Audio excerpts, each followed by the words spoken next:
Hello everybody, hello la famille, j'espère que vous allez bien, j'espère que vous portez bien, j'espère que tout se passe bien chez vous, j'espère que tout se passe comme vous voulez, j'espère que. Alors, vous avez été nombreux à me harceler pour cette vidéo. J'ai subi plus de 6 mois. Ah, il y a des abeilles. Bref. J'ai subi vraiment du harcèlement pour cette vidéo et je n'avais vraiment pas le temps de la faire parce qu'il fallait vraiment relever tous les détails et j'avais vraiment pas le temps de m'asseoir et voilà.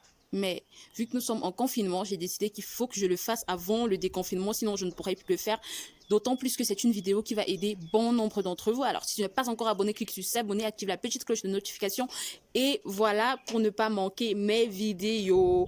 N'hésite pas à partager vraiment parce que si ça ne t'aide pas toi, ça peut aider un de tes proches. Ne soyez vraiment pas chiche avec ce que vous recevez gracieusement. Alors, on y va. Vous avez été nombreux à me demander si la Turquie propose des bourses pour ceux qui n'ont pas les moyens. Oui, la Turquie propose des bourses.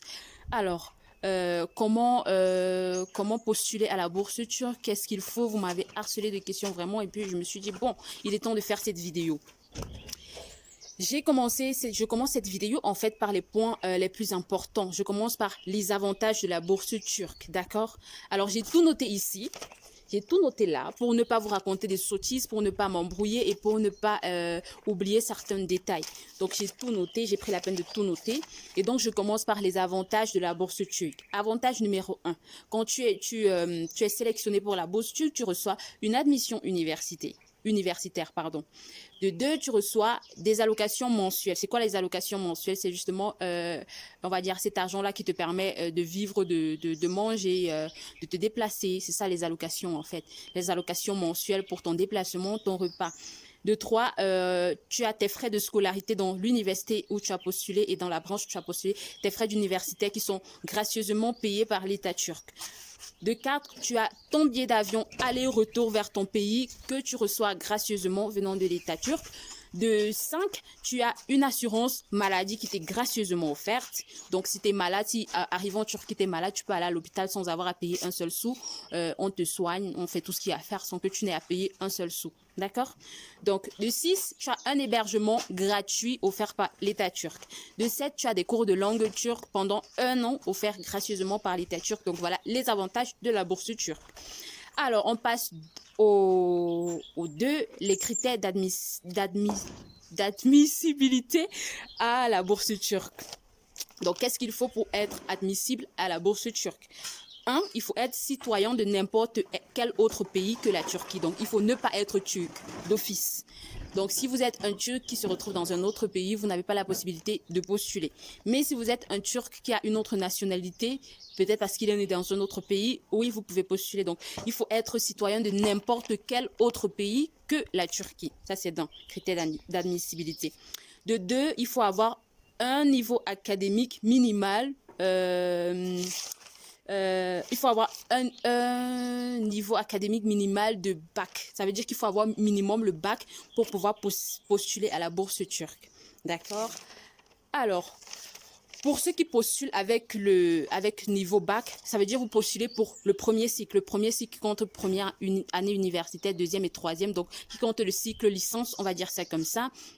Vous avez 70%, ils prennent 70% des candidats. Donc, vous avez 70% de chances d'être admis. Si vous êtes... Oh, il y a des abeilles, mon Dieu.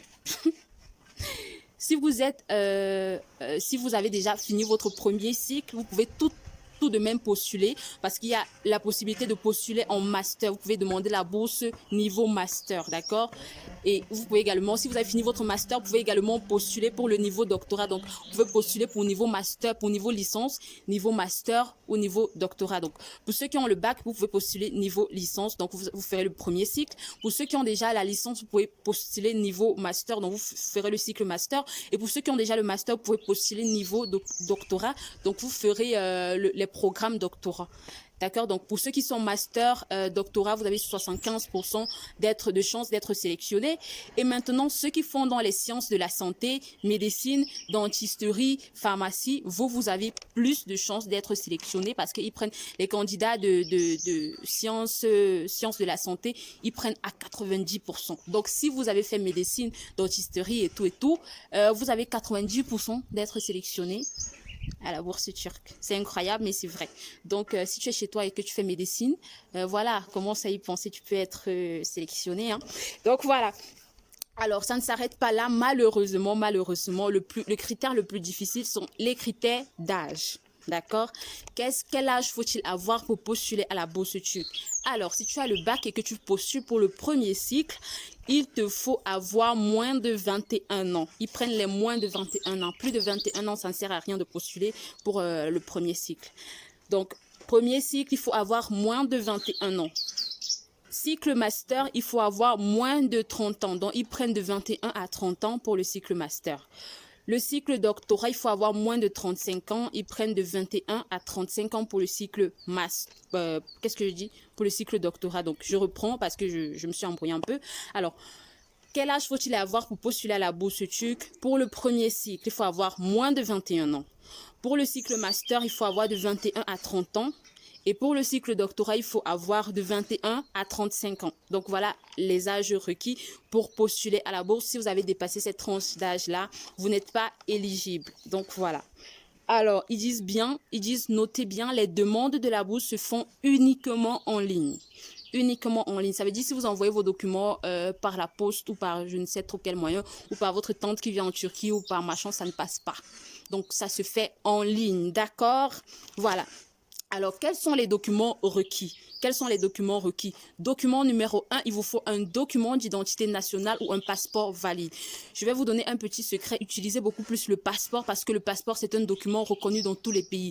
Par contre, la carte d'identité, les cartes d'identité ne sont pas valides dans tous les pays. Je veux dire, les cartes d'identité sont faites de manière que s'il n'y a pas un programme ou une puce à l'intérieur, c'est difficile, c'est vraiment difficile de réussir à entrer tes données et de te retrouver. Donc, par contre, le passeport, c'est un document vraiment international et vous qui souhaitez postuler, vraiment, je vous propose d'utiliser le passeport parce que c'est le meilleur document par rapport à la carte d'identité. Voilà.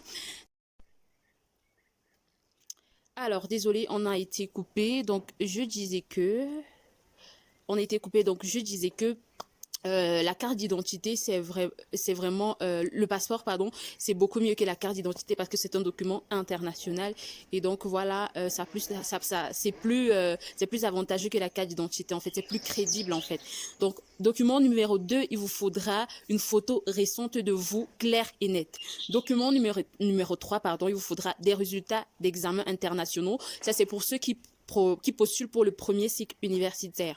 Alors, document numéro 4, pour ceux qui postulent pour master et doctorat, il vous faudra un diplôme ou un certificat temporaire d'obtention de diplôme. Document numéro 5, il vous faudra un relevé de notes universitaires.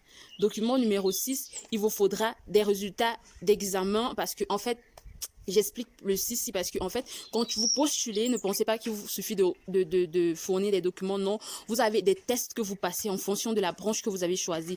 Alors, ces tests-là sont des examens, voilà, qu'on vous donne, vous passez des examens comme les examens que vous connaissez, les examens nationaux, par exemple. Et donc, après, si vous avez passé cet examen-là, on vous demande les résultats de ces examens-là. Voilà, donc, lorsque vous avez déposé votre candidature, vous allez passer des examens et si vous passez ces examens-là, on vous demandera les résultats. Vous allez joindre ces résultats-là aux documents qui vous seront demandés. Alors, document numéro 7, il vous faudra des résultats de tests de langue parce que quand vous postulez à la bourse, en fait, il y a, en fonction de la branche que vous avez choisie, vous passez des tests de langue. Et ces résultats-là, vous les associerez aux documents requis et vous enverrez. Donc, voilà à peu près les documents qu'il faudra choisir. Et enfin, quand est-ce que la bourse, quand est-ce qu'il faut postuler, quand est-ce qu'on lance les hostilités, quand est-ce que... il y a trop... Quand est-ce qu'il faut postuler? En général, cette année, je ne sais pas trop comment ça s'est passé, mais je vais vous donner en général les périodes où on ouvre les candidatures. L'ouverture des candidatures se fait en janvier. La clôture des candidatures en général se fait en février. L'évaluation des candidats se fait en général de février à mai. Et l'entretien, parce que quand tu passes la première phase d'évaluation, qui est les tests, les examens qu'on te fait passer là, ensuite, tu passes l'entretien en fait. L'entretien se fait généralement de mars à juin. Et ensuite, il y a l'annonce des résultats qui se fait en juillet. Et puis, il y a la procédure de visa Donc, quand tu as passé tous tes examens et tout, il lance la procédure de visa de juillet à août. En général, il s'occupe de tout, des frais et tout, et tout, et tout. On te demande juste des documents à fournir pour te donner ton visa. Et enfin, l'arrivée en Turquie, c'est plus souvent au mois de septembre. Tu arrives, tu t'installes, tu commences ton école. Donc, voilà à peu près tout ce qu'il faut pour postuler à la bourse turque. Je vous souhaite bonne chance à tous ceux qui postuleront. Vraiment, j'espère que voilà, vous serez nombreux à postuler à la bourse turque après ça. Et voilà, on se dit à très bientôt pour cette vidéo. N'hésitez pas à partager parce que ça peut aider plein de personnes. On se dit à très bientôt pour une nouvelle vidéo. J'espère que vous qui m'avez harcelé, vous serez contents. Et donc, bye bye, à plus tard.